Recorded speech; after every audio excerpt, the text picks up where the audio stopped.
오늘 아침에 우리에게 주시는 하나님 말씀은 요한복음 13장 12절부터 17절까지 말씀입니다. 신약 성경 170페이지에 있는 말씀, 요한복음 13장 12절부터 제가 봉독해 드리겠습니다. 그들의 발을 씻으신 후에 옷을 입으시고 다시 앉아 그들에게 이르시되 내가 너희에게 행한 것을 너희가 아느냐? 너희가 나를 선생이라 또는 주라 하니 너희 말이 옳도다. 내가 그러하다. 내가 주와 또는 선생이 되어 너희 발을 씻었으니 너희도 서로 발을 씻어주는 것이 옳으니라. 내가 너희에게 행한 것 같이 너희도 행하게 하려 하여 본을 보였노라. 내가 진실로 진실로 너희에게 이르노니 종이 주인보다 크지 못하고 보냄을 받은 자가 보낸 자보다 크지 못하나니 너희가 이것을 알고 행하면 복이 있으리라. 아멘. 이렇게 기도원 기도회를 통해서 은혜를 많이 받았는데요. 그 기도회가 하룻밤의 추억으로 끝나면 안 될 것 같았습니다. 그래서 준비위원회가 결단 선언문 채택을 제안하셨고 교역자 팀들이 내용을 준비해서 갔습니다. 그 내용은 저기 현수막에 지금 달려 있습니다. 화면으로도 한번 보시겠습니다. 글자가 잘 보이실런지 모르겠습니다만은 우리는 지난 주일 저녁 마지막 순서로 이 5가지를 결단하고 선언했습니다. 그날 결단하신 분들도 마찬가지고 또 그날 가지 않으신 분들도 여기 계신 우리 모두가 이 5가지를 마음에 품고 실천해 나가면 좋겠습니다. 기본 정신은 하나님 사랑, 이웃 사랑의 마음입니다. 그 기본 정신을 가지고 실천 사항을 5가지로 요약을 했습니다. 그 첫 번째는 나는 온 마음 다해 하나님을 예배하겠습니다 하는 내용인데요. 지난주일에 이 내용으로, 제목은 다르지만 이 내용으로 설교했습니다. 그리고 오늘은 2번째 내용입니다. 나는 주님 닮은 제자로 살겠습니다 하는 내용입니다. 자, 오늘 본문을 보시죠. 첫째로 우리는 예수님께서는 우리가 행하게 하기 위하여 본을 보여주셨다라고 말씀하고 있습니다. 이 요한복음 13장의 사건은요, 예수님께서 십자가 지시기 전날 밤에 일어난 일입니다. 사실은 그 잡히시던 밤이죠. 밤 12시를 기점해가지고 전날, 훗날 이렇게 이야기하지만 밤으로는 한밤이지 않습니까?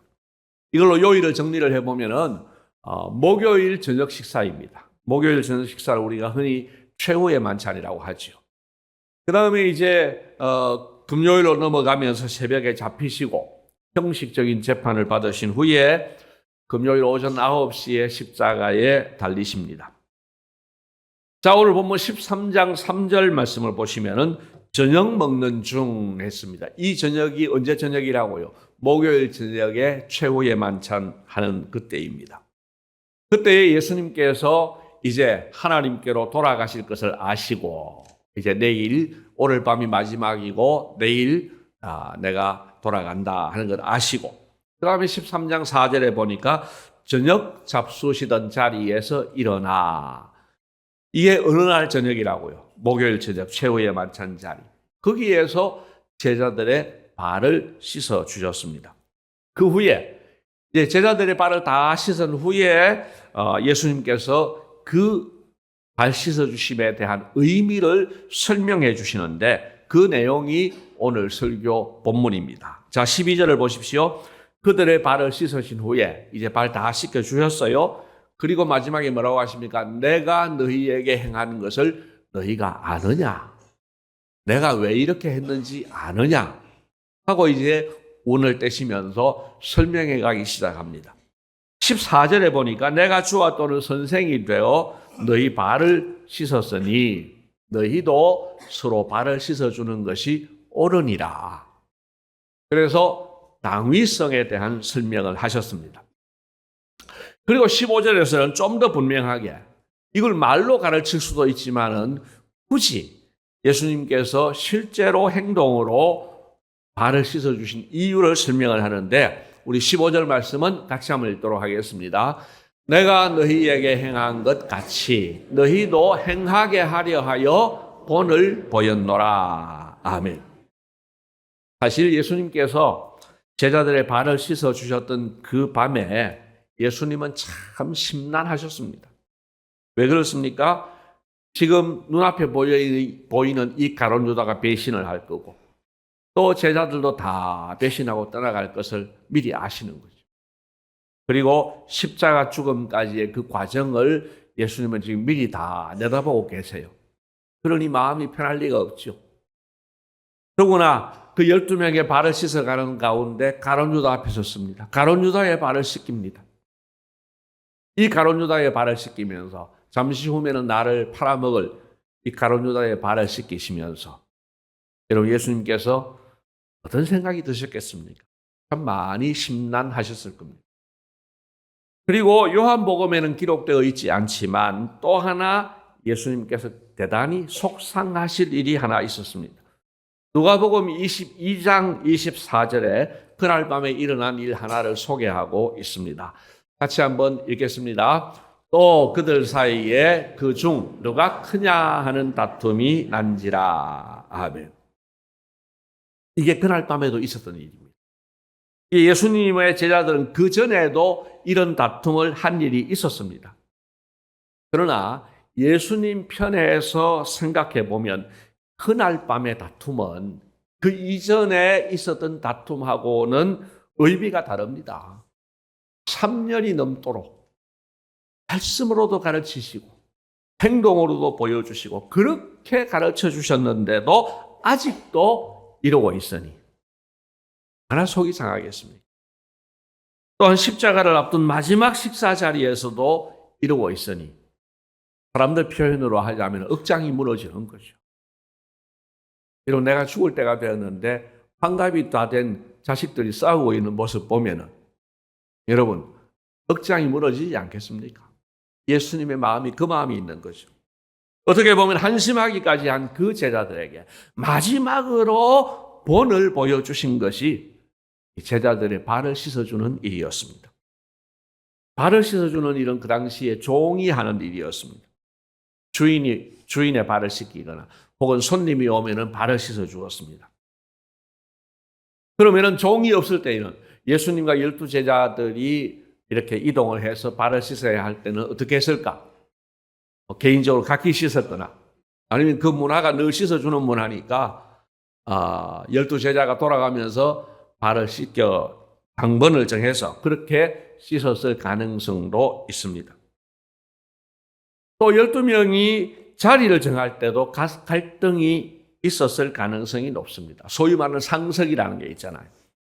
우리도 은연중에 상석을 따집니다. 여러분 우리도 사실은 늘 이런 누가 높으냐 이게 은연중에 있는 거예요. 여러분 사람이 둘만 모여도 서열을 정하려고 합니다. 아닌 것 같죠? 잘 한번 들여다보시면 이미 서열이 정해져 있어서 그냥 자연스럽게 있어서 그렇지 다 서열 정하려고 해요. 부부간에도 서열을 정하려고 합니다. 우리 결혼할 때만 해도 저보다 나이 많은 분들 다 그럴 거예요. 장가 가서 초장을 잡아야 된다고. 부인들은 또 그거 모릅니까? 처음부터 잡히지 말아야지.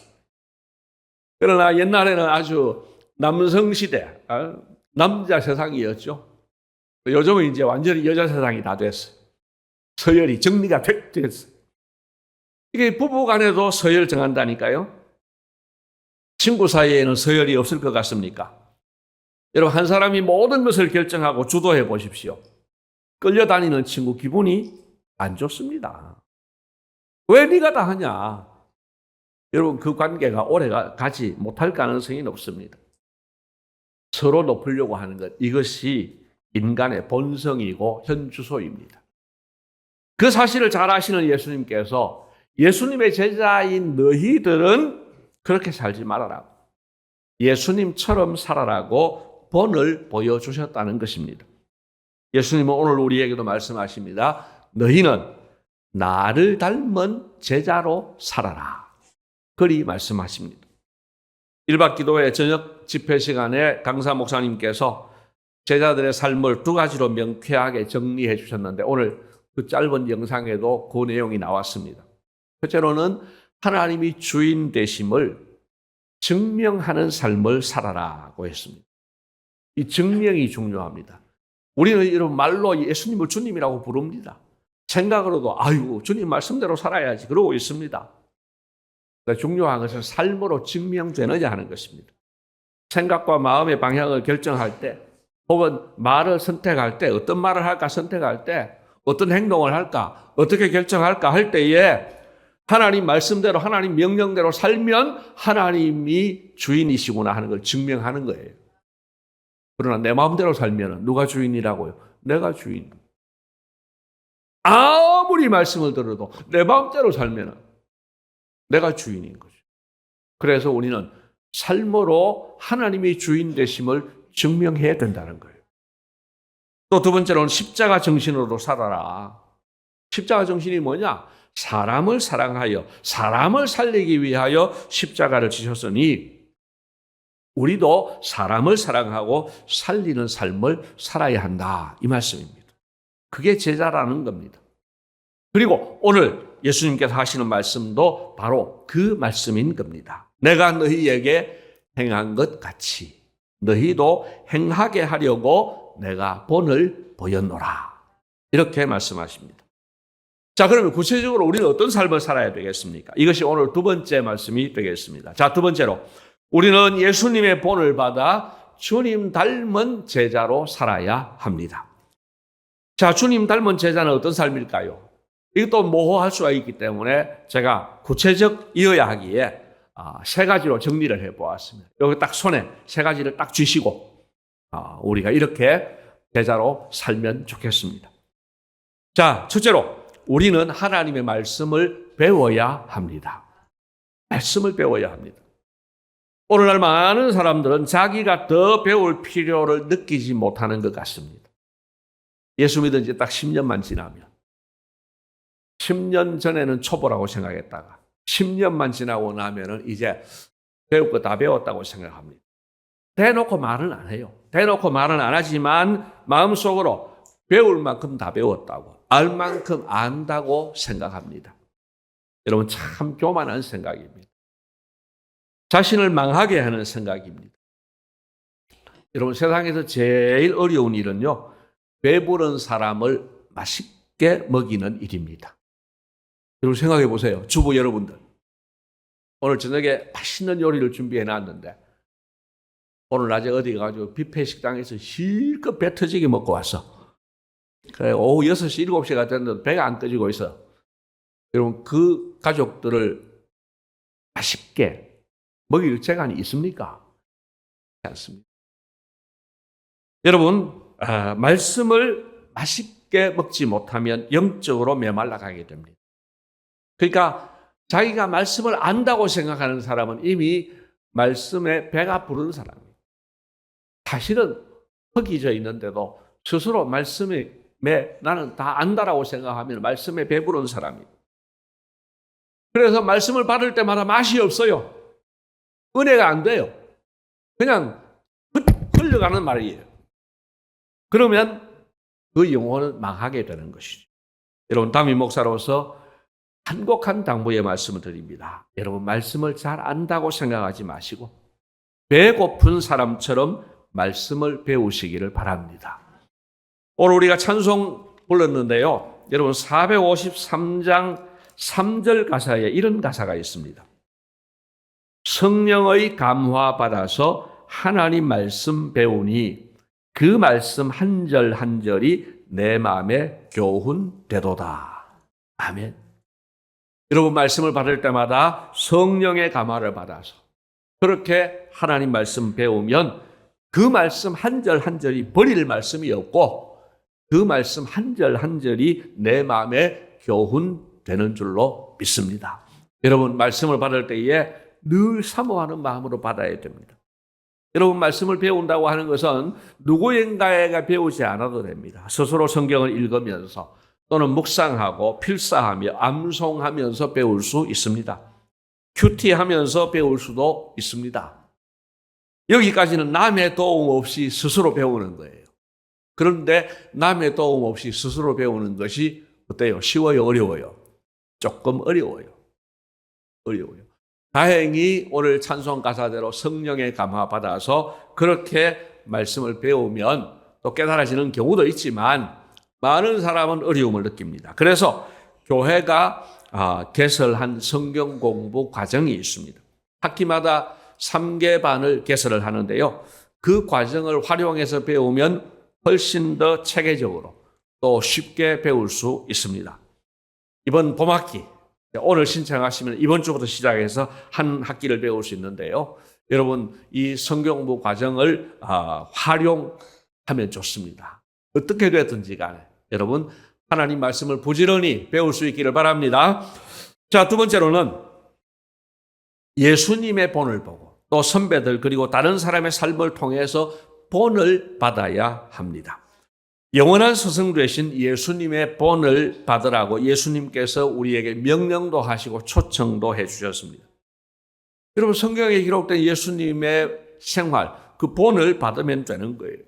오늘 말씀만 해도 그렇습니다. 평생에 오늘 이 말씀만 본받고 실천해도 충분합니다.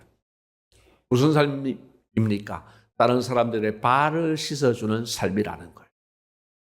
어떤 마음입니까? 사랑하는 마음, 타인을 존중하는 마음, 그리고 나는 낮아지는 겸손한 마음입니다. 그런 마음을 가지고 다른 사람의 발을 씻기는 마음으로 한번 섬겨보십시오. 그러면 그 사람은 이미 성공한 사람이에요. 오늘 가정에서 가족들을 대할 때 이런 마음으로 섬기고 내일 직장 가가지고 직장에서 만나는 직장인들을 그 동료들을 내가 예수님 닮아서 발을 씻긴다는 마음으로 조금씩 섬겨보십시오. 그러면요, 여러분 직장이 변화됩니다. 우리 교회에서도 여러분 오늘 예배 마치고 딱 나가면서부터 내가 옆에 있는 사람의 발을 씻어주는 마음으로 섬겨야지. 이런 마음으로 사람을 대하면 금방 우리 교회가 천국 같은 교회가 될 줄로 믿습니다. 여러분 이거 하나만 해도 우리는 얼마든지 좋은 세상을 만들 수 있습니다. 또한 우리는 사람의 본도 받을 수 있습니다. 우리가 사람을 본받는다고 할 때에 좀 어려움이 있는 것은 이런 점입니다. 진짜 존경할 사람이 없다. 정말 이 사람은 괜찮은 사람인 줄 알고 믿고 따랐는데 아이고 생각지도 못한 약점이 발견되더라. 그래서 실망했고 그래서 그냥 존경할 만한 사람이 없어요. 이런 점에서 지도자 중에 한 사람인 저로서는 아니 죄송하게 생각을 합니다.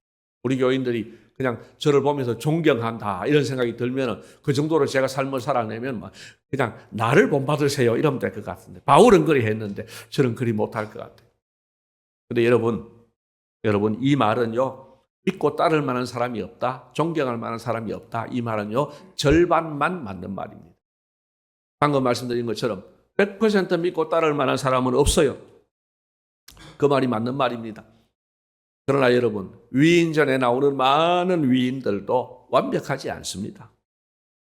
우리가 불완전한 사람이라는 사실을 인정하면서 어떤 사람의 어떤 부분을 본받으면 되는 겁니다. 자 보세요. 어떤 사람은 평생 다투지 않고 늘 이웃과 화평하는 사람이 있습니다. 그 사람에게 뭘 배운다고요? 화평을 배우는 거예요. 저 사람 보니까 정말 화평한 사람이야. 그 사람의 화평을 배우면 되는 것이요. 또 어떤 사람은 평생을 정말 부지런하게 삽니다. 그러면 그 사람에게는 참 부지런함을 배우면 되는 거예요. 그렇게 본을 받으려고 하면 얼마든지 본받을 사람이 있고 얼마든지 본받을 부분이 있습니다. 여러분 부디 사람을 볼 때에 안 좋은 것만 보지 말고 좋은 것 보시면서 좋은 것을 본받아 사시기를 바랍니다. 그러면은 내가 늘 배울 게 있어요. 또 안 좋은 거 발견했잖아요. 그것도 내가 배울 수 있습니다. 어떻게 해요? 나는 저렇게 안 해야지. 나는 저렇게 안 해야지. 여러분 이 교훈도 굉장한 교훈이에요. 반면 교사라고 하는데요. 안 좋은 거 보면서 나 저렇게는 안 해야지.